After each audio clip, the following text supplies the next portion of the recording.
Masakit yung likod nyo. Ano nangyari sa inyo tayo? Napasama ko yata ang pagbuhat mo ng tabi. Yung isa yun sa mga ano eh. Madalas binibilin ko rin yun, yung mga tangke-tangke, lalo pag may laman na. Tapos syempre, yan yung nasa bahay eh.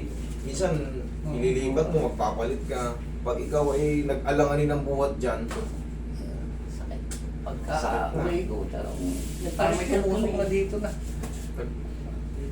actually hindi to ko ano, hindi to basta-basta hindi siya basta-basta magkarugtong. Balakang muna. Balakang. Pero dito siyempre pag yung shake ng katawan mo, kunyari, tinigil mo eh.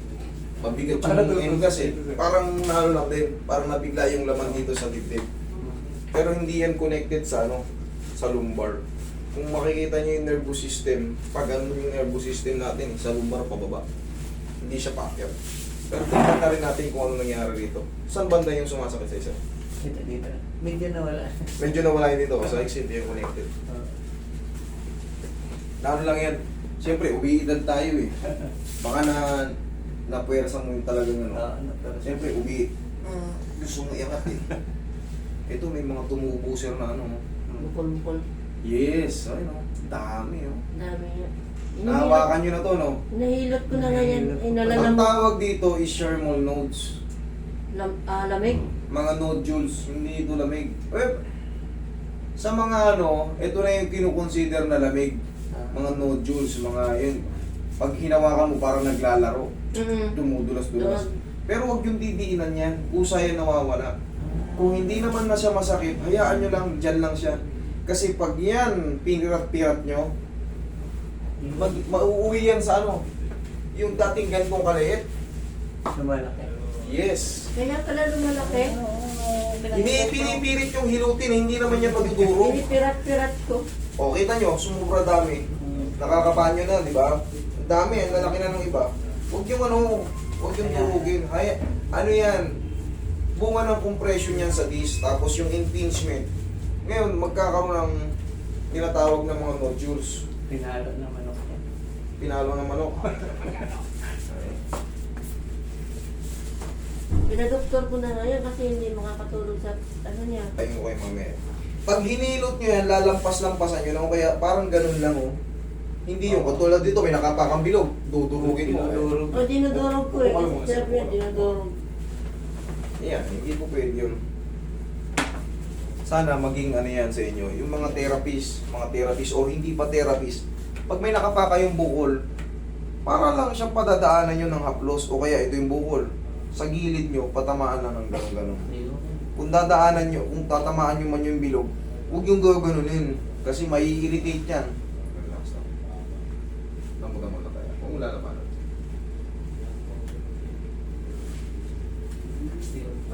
Nahilot yung Pinahilot niya sa Bulacan.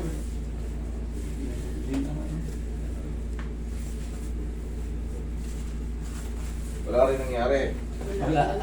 Pinadoktor ko na naman. Wala rin nangyari. Tayo. Ayun na, nawala-wala yung ano niya, kawak niya. Eh. Na yung, Wala pa kasing adjustment eh. Okay, higa kang patagilid. Pag may adjustment na, uubra na yung gamot. Pero kung mga mild-mild lang, kaya ng mga gamot yan. Pero pag iyan na palagi nang makirot, straight mo to tayo. Kailangan na mabago yung posisyon nitong lumbar. Okay, relax lang.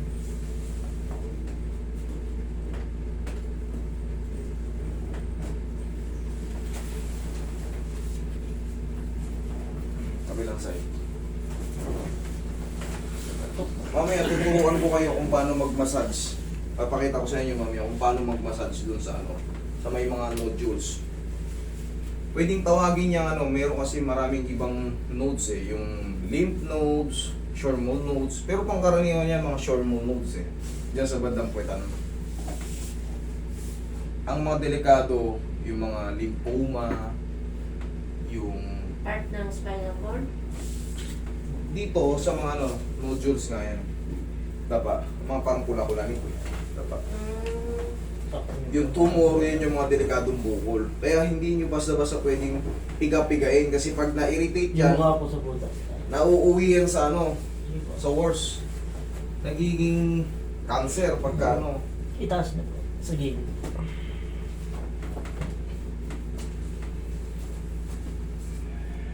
Yan, ang laki nito. Ito, malaki. Dahil bukol. So, pero ginaganon-ganon lang yan. Ini-slide-slide lang yung ano dyan, haplos. Tsaka masasaktan lang siya doon pag inipit mo yun eh. Masasaktan lang siya. Pag dinidi yung gagan. Wala, maiirita lang yun.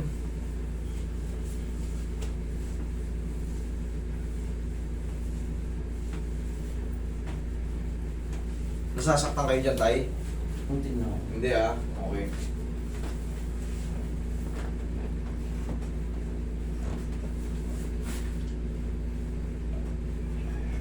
Okay. Diyan ka lang tayo.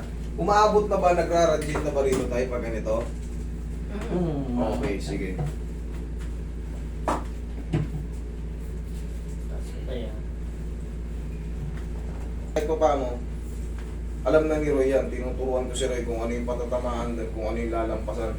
Pati ito na yung ganito. Yan, yung buto na yan. Hindi yan pwedeng basta-basta patamaan kasi pag sumayad yan dito sa paghaplos nyo, pagtayo ng pasyente, ang sakit. Kasi bago kami magganito, bago ko sumalang sa ganito, ulitin ko lang, kami muna yung pinagpapraktisan dyan. Kami. Ay, yung ano muna, yung instructor. Kami padadapayin dyan. Kaya ang ginagawa ko, nung tinuturo ng instructor na patamaan doon, binawasan ko yung ano.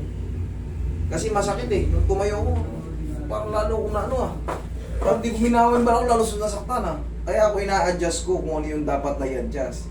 Ihaya. Kasi inoobserbahan ko yung ano eh. Nasaktan ako eh. Alam ang ulitin ko pa sa ibang pasyente na dadaan sa akin. Yang ginagawa ko, Taas yung balang. kumbaga, inaaral ko kung talagang ano, kasi kami na susunod magkaka-classmate eh, ang magkaganituhan eh. Tatanungin ko siya kung nasasaktan din siya, kasi ako nasaktan eh. Oo, masakit. O, di in-adjust ko. Okay, inhale. Isa pa tayo, inhale. Yun, exhale. Down. Tingnan nyo, hindi kayo nasaktan sa haplos. Hindi. Ang daming bukol na ni tatay sa balakang eh. Dami nga. O, kayo nakapaan nyo na, dyan lang tayo muna. Tatandaan nyo, pagmamassage nyo yung... Pagmamassage nyo yung ano, kunyari, ito yung bukol. Nararamdaman nyo, nakakapaan nyo, gumagalaw eh. Pag pinatamaan nyo yan, sa kanya malambot lang, tapos sa gilid nyo medyo anuhin. Sa gilid nyo medyo i-mild yung diin. Huwag yung mismo durugin yung... Tinudurog talaga. Pag hindi ka naangat sa higaan, ewan ko lang. Lagi umaaray-aray. Lagi umaray. Eh, syempre, talaga aray siya masakit. Pagbangon ko, asus na pa. Patamaan natin yung dibdib nyo. Ganyan lang ang massage oh. Nadidinan siya pero never aaray. Kasi pagka mali din yung patama nyo, mali din yung diin, ayan, may pasa si tatay, ang laki sa balakang, ay dito sa banda sa likod. Kaya nga, ngayon pa na nakita yan. Oh. Yun yung bunga nung maling atake sa mga muscle. Hindi naman kasi kailangan yung durugin. Ang definition ng massage is relaxation and blood circulation. Yan ang ma-relax, hindi yung pag-uwi eh. Oo, 4 araw na to, masakit pa rin Ilang linggo na yan? Okay tayo, linggo. Kasi sobra-sobra yung pressure na ibinigay eh. Nadoble pa sa inyo. O, diba? Halos magtatatlong linggo na yan. Wala nga eh. Ilang beses ko na yan pinapatunayan dito na mali nga yan. Ilang beses na rin may pumupunta rito na nagkukwento na mali din. O di anong gagawin natin? Di adjust natin. Kasi siyempre ako marami na akong followers eh. Marami rin sa akin nanonood ng mga therapist. Kumbaga patama na rin sa kanila yun para darating yung panahon na ipagmamalaki kayo ng pinuntahan nyo. Hindi yung tagaling ako kay galing ako, talumpo ko, lalong sumakit to. Tingnan mo, pasak-pasa ako. Huwag nyo nang manahin yung mga maling tradisyon mo una. Kailangan natin mag-adjust ang kamay natin, lalo pag matatanda na. weak na sila. Kaya dahan-dahan ang piga sa mga joint. Tsaka yung mga ribs nila, marupok na yung mga yan. Pag dinidiinan nyo ng ganyan, kailangan yung pressure niya dyan. Tansyan nyo kasi baka pag diin nyo, lumagatok. Diretso na. Sasaktan kayo? Yan. Sakit hindi. Konti. Konti lang. Okay. Ay. Saan ba Nung na? inuna. Sa singit? Ah, okay. Wait lang. Sa singit pala. Ako. Sa balakang hindi. Hindi. Okay. Sa singit. Troy, peging ano. Sa sige. Bunga na lang to ng mga ano. Siyempre, hindi na tayo nakakapag-stretch eh. Yung mga, siyempre, pag umiidad, yung mga joint natin, weak. Pero hahaplusin lang ulit yan. Tapos mamaya, ibabalik ko. Tignan nyo kung iinda siya. Yung mga joint ng umiidad, pangkaraniwan kapok na. Kasi, siyempre, hindi na nakakapag-basketball si tatay o nakakapag-jogging. Normal na lang. Lakad, ganyan. Tulog, higa. Malingki. Mamamalingki, lakad lang ng normal.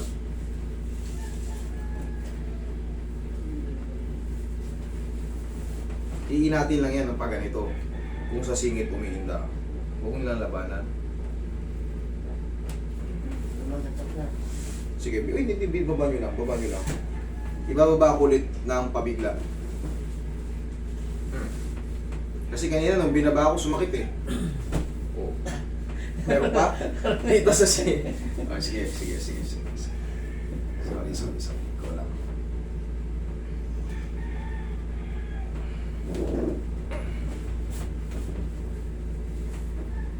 Meron pa eh. Floyd, dinan mo dyan. Meron pa raw eh.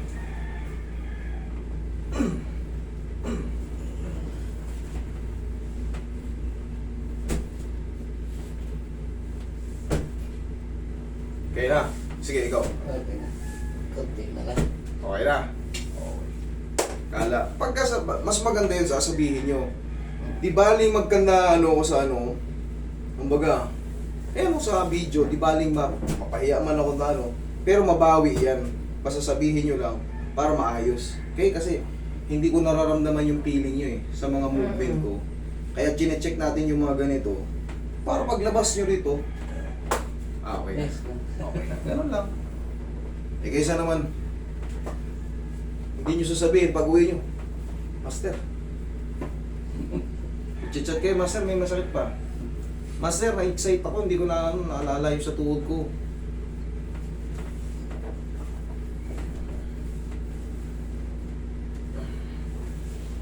Sige, ikaw sarili mo. Oo. Yan. Konti pa. Kunti pa? O sige, upo ka. Yan. Sa pagkalamok siguro yan dito. Sa pagkalamog? Bilot. Pasa katay eh.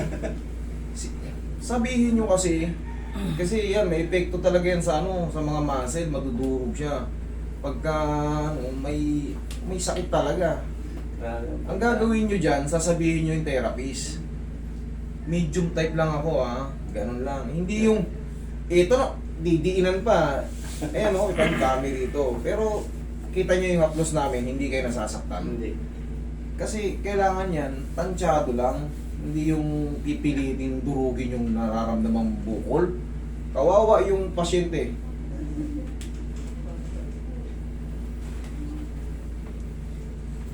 Tayo.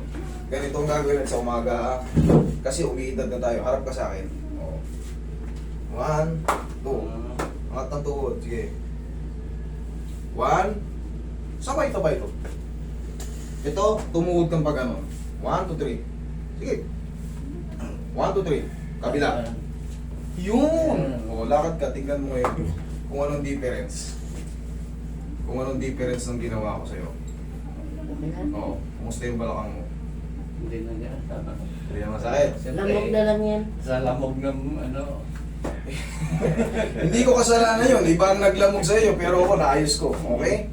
Sige tayo. Pahinga nyo lang. Tapos, Pagka ano, bili lang kayo ng pau, kahit sarili nyo lang. Yung haplos natin, ganyan lang. Okay? O sige, pagalingin nyo yung mga pasak-pasak yung stomach. Hindi na Pero okay na